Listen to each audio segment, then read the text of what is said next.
바로 들어가겠습니다. 주님, 제 형제가 저에게 잘못을 저지르면 몇 번이나 용서해 주어야 합니까? 7번이면 되겠습니까? 왜 하필 7번일까요? 제가 그 부분을 좀 생각을 해봤거든요. 네. 왜 베드로는 7번까지 용서하면 되겠습니까? 라고 외쳤을까?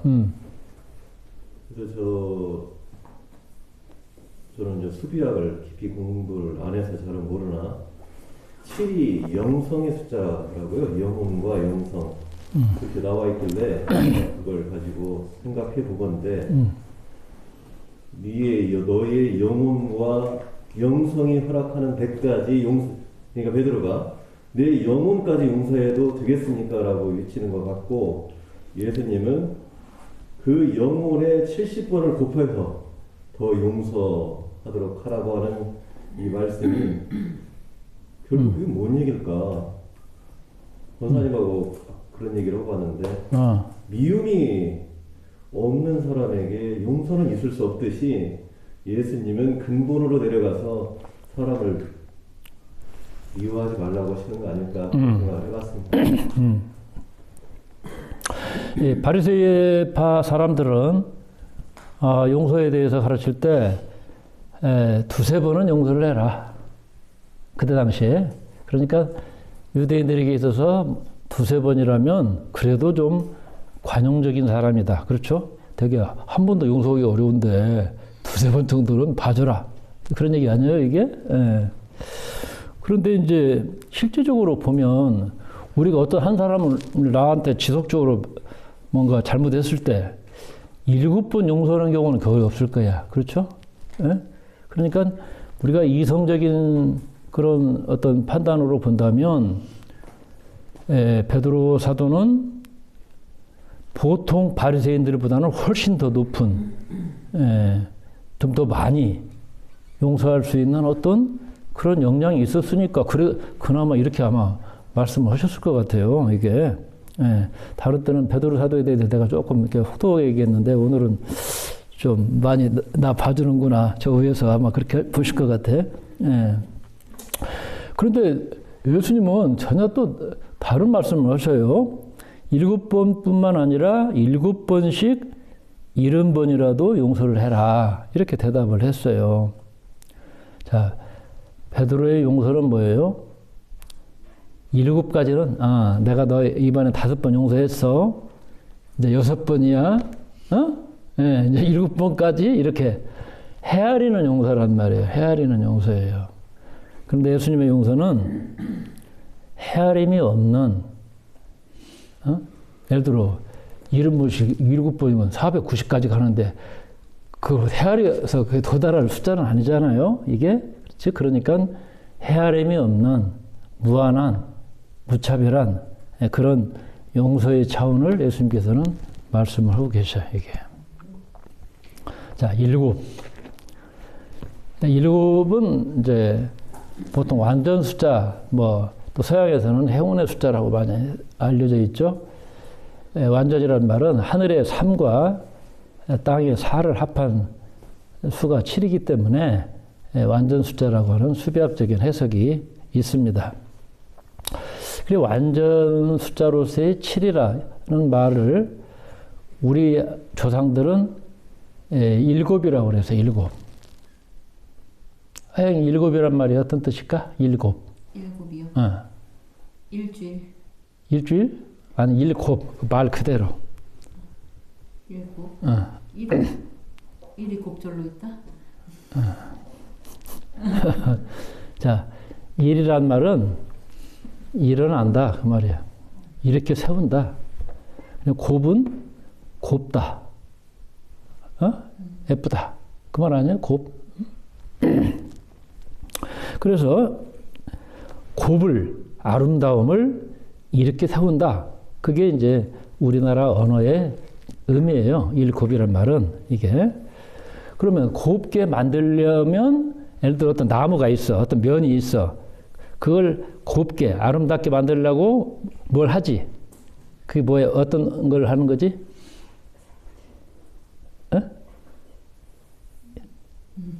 7을 치러잖아. 네. 그러니까 7인 거야. 어? 곱게 하려고 7 하는 거. 이게 7이지. 그래서 숫자 7이 7인 거야, 이게.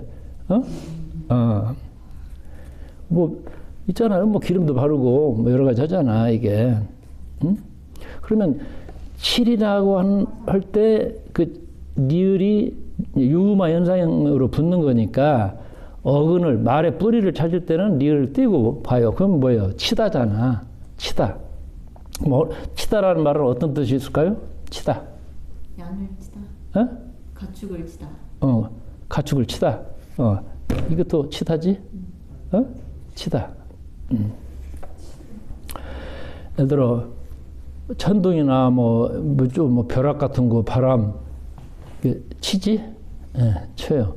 저 외부적 환경에 의해서 어떤 현상이 거칠게 일어나는 거, 이것도 치다라고 하는 말과 관련이 있어요, 이게. 그래서, 어떤 시험을 치르다. 큰일을 치렀어. 치르다. 그 말 있잖아요. 그래서 어떤 일을 겪어내는데 그것이 뭐 어떤 과정을 통과하기 위해서 어떤 시험은 뭐예요? 시련을 겪는 거야, 이게. 지난주에 뭐 잘 시험 봤지? 내가 소문은 들었어. 얼굴 표정 보니까 시험을 잘못 보고 죽 쓰고 왔으면 얼굴에 이렇게 기운이 뭔가 떨어졌을 텐데 오늘 기분이 좋죠? 통과하느라고 그래도 그냥 이게 신경 쓰잖아, 이게. 잠 못 자고 공부해야 되고 말이야. 그래서 시험을 치른다는 말은 뭔가 어려운 과정을 하나 겪어내는 거예요, 이게. 응? 그래서 7이라는 숫자는 도전과 박해의 숫자라고도 얘기를 해요. 이제 오라소마에서는 7번 밭들이 겟세마네 밭들이라고 그래요. 겟세마네 동산. 그럼 겟세마네 동산이 뭡니까? 예수님께서 십자가를 지기 전에 큰 어떤 통과를 하잖아요. 시련을 통과하잖아요. 피가 나는 것처럼 그 힘든 밤을 겟세마네 동산에서 보내면서 내가 십자가를 쳐야 되냐 말아야 되느냐 그런 그 씨름을 하잖아요. 바로 그런 어떤 그 의미가 이 7이라는 의미 속에 들어있기 때문에 컬러학에서도 그렇게 위에 노랑이고 아래가 그린이에요. 그러면 섞으면 어떤 컬러가 되죠? 그린하고 노랑이 섞어지면 그게 올리브 그린이 돼요. 그럼 올리브는 뭡니까? 써서 먹을 수가 없는 과일이야. 무엇인가 처리를 하지 않으면 그냥 먹을 수가 없어. 아니면 그냥 깔아 뭉개가지고 으깨어서 기름을 추출하는 거예요. 그러니까 얼마나 힘들어요. 그래서 올리브 그린을 뽑는 사람들을 보면 힘들어. 옷도 국방색 있잖아. 군복. 그런 컬러 옷 즐겨 입는 사람들은 뭔가 삶을 행복하고 기쁘고 막 널널하고 이렇게 살지 못하는 사람들이에요. 이게 뭔가 힘든 과정을 지금 통과하고 있는 사람들이야. 이게 그래서 이 노랑과 그린으로 이제 나눠져 있기는 하지만 섞으면 이제 올리브 그린이란 말이에요. 이 7이라는 의미가 그렇게 참 깃들어 있어. 우리 모든 쓰는 말이나 생활 속의 말이야, 이게. 그럼 밑에 그린은 가슴이에요. 이게 노랑은 이성이야. 지성이야. 머리로만 알고 있는 것이 가슴을 통해서 깨어날 때 사람은 자기 한계를 벗어난다는 거예요. 응? 우리가 어떤 것이 힘들다, 어렵다, 그게 막 굉장히 내 고민거리가 되고 있다는 건 뭐예요? 지금 현재 그것이 내 문제가 될 수밖에 없는 나의 한계를 드러내주는 거 아니겠어요? 이게 내가 어떤 고민이 있다. 그 말은 뭐예요? 아직은 그것을 건너갈 수 있는 단계가 아니라는 거지. 그래서 내 실력이 여기까지구나. 이걸 알 수 있는 거예요, 이게. 용서의 문제도 바로 그 문제와 깊이 연관이 되어 있어요, 이게. 그러면 이제 이 수비학적인 관점으로 이 내용을 보면 베드로의 질문 얘기를 하죠. 7번이라고 하는 말을 이게 완전이라고 하는 단어로 바꿔본다면 즉 완전한 용서는 무엇입니까? 이렇게 베드로는 물은 거예요. 여기에 대해서 예수님은 뭐예요? 완전에 대해서 한 번 더 곱해라. 완전 곱하기 완전이다. 즉 무한한 용서의 세계가 있고 유한한 용서의 세계가 있단 말이야. 그걸 너는 건너뛰어야 된다. 지금 이 얘기를 여기서 하고 있어요. 예수님의 말씀은 꼭 화두 같아. 이게 그걸 꼭 단어로만 이해할 필요는 없습니다.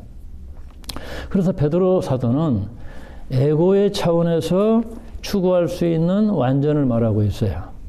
그리고 예수님은 해탈의 경지에서 말씀하고 있는 거예요. 이게.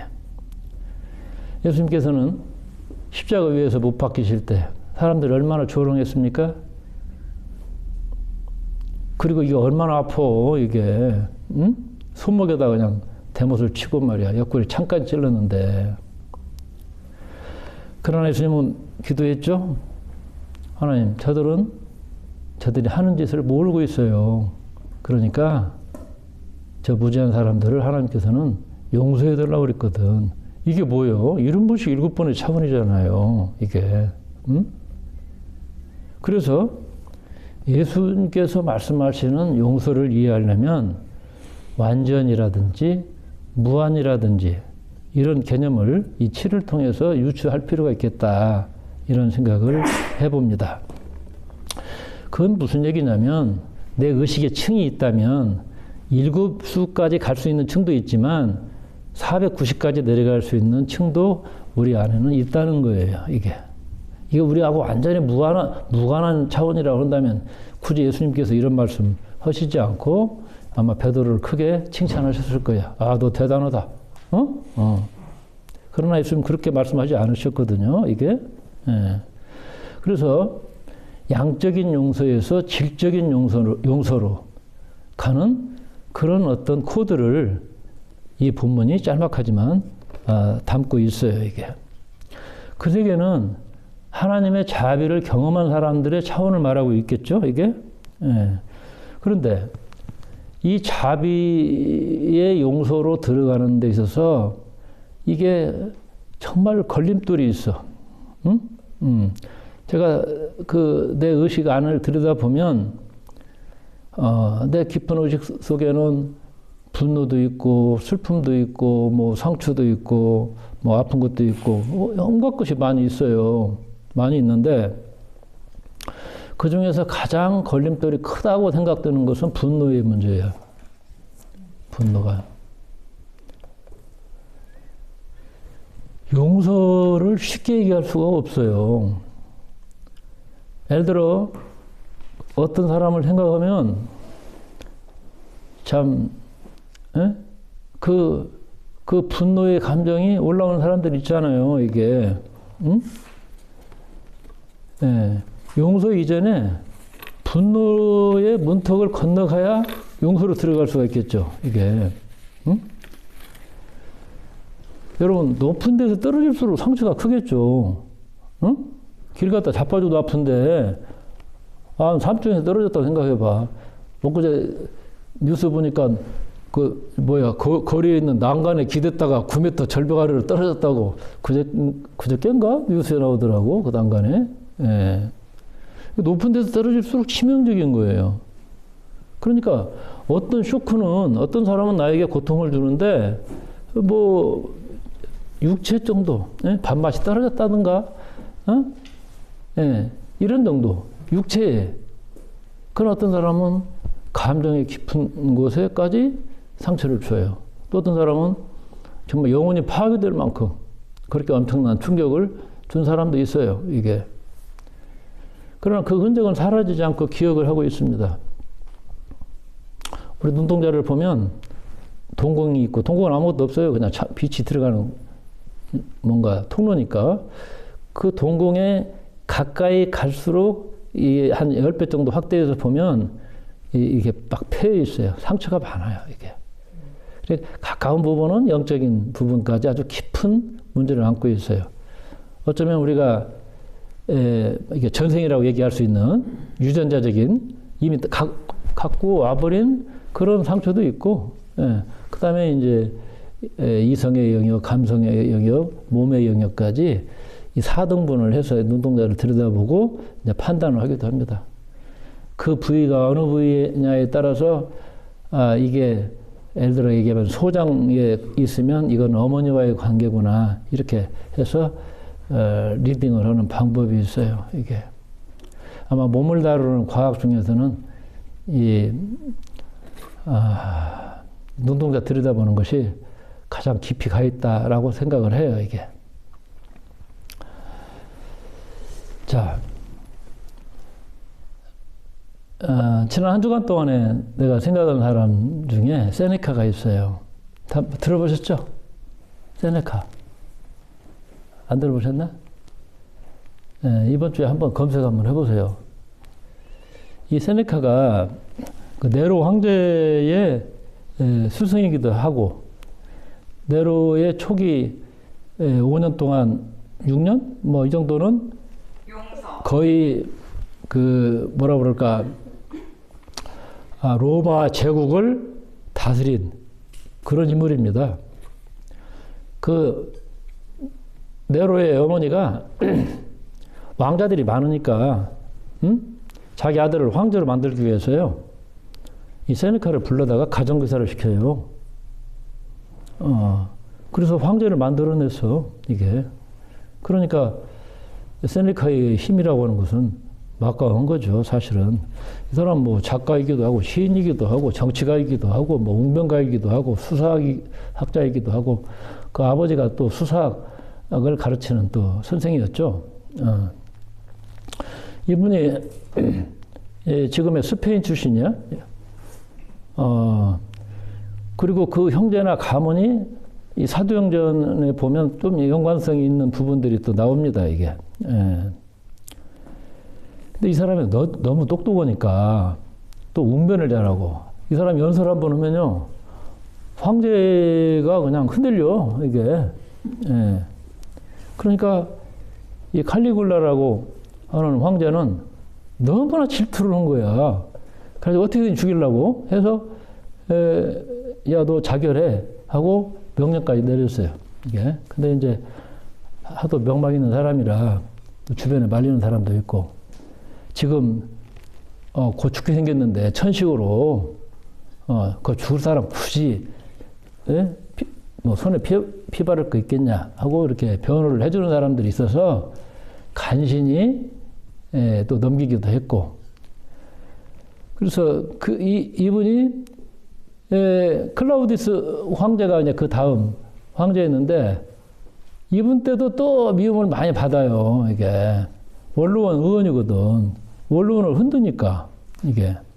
그래서, 이제, 누명을 씌워가지고, 원로원에서 이 세네카를,